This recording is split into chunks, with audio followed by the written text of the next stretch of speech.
आजची जी रेसिपी मी बनवणार आहे ती अतिशय चवदार, चवीला अत्यंत चविष्ट, स्वादिष्ट अशी ही रेसिपी आहे। चला तर करूया रेसिपीला सुरुवात। स्मिताज व्लॉगमध्ये तुमचं खूप खूप स्वागत। आज मी बनवणार आहे ओल्या मुगाची आमटी। तर गावाकडचे मूग ज्या शेंगा येतात तर या सीझनमध्ये मूग तयार होतात ऑलमोस्ट। जसं पेरेल थोडंसं मागे पुढे होतं कोणाचं, पण आमच्या ऑलमोस्ट आता मुगाच्या शेंगा तयार झाल्यात आणि त्यातून मूग पण काढलेला आहे। तर ह्या शेंगा गावाकडून येताना आणलेल्या, त्या सोलल्या मी। आणि मूग साधारणतः हे दिसायला असं असतं। तर सगळं मूग सोलून मी कढईमध्ये तेलामध्ये थोडंसं सोनेरी रंग येईपर्यंत भाजलेलं आहे आणि आता ते मिक्सरमध्ये थंड झाल्यावर वाटून घ्यायचंय। तर त्यासोबत लसूणच्या पाकळ्या आणि कोथिंबीर चिरलेली खूप सारे टाकायची आहे।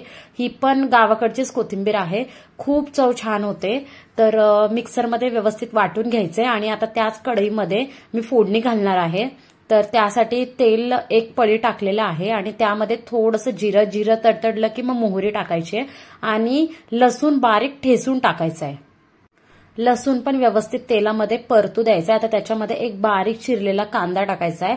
कांदा व्यवस्थित सोनेरी रंग येईपर्यंत फ्राय करायचा आहे। मग त्याच्यामध्ये कढीपत्त्याची पानं टाकायची आहेत। हे सर्व मला गावाकडूनच दिलं होतं यावेळेस। रक्षाबंधनला माझे मिस्टर गेलेले, त्यामुळे हे सर्व येताना घेऊन आलेत ते। ही रेसिपी ना चवीला अत्यंत चवदार अशी ही भाजी लागते, त्यामुळे एकदा ही रेसिपी नक्की ट्राय करून बघा। जर तुमच्याकडे गावच्या शेंगा वगैरे येत असतील किंवा तुम्ही कधी गावाला पण राहत असाल तर ही रेसिपी नक्की ट्राय करून बघा।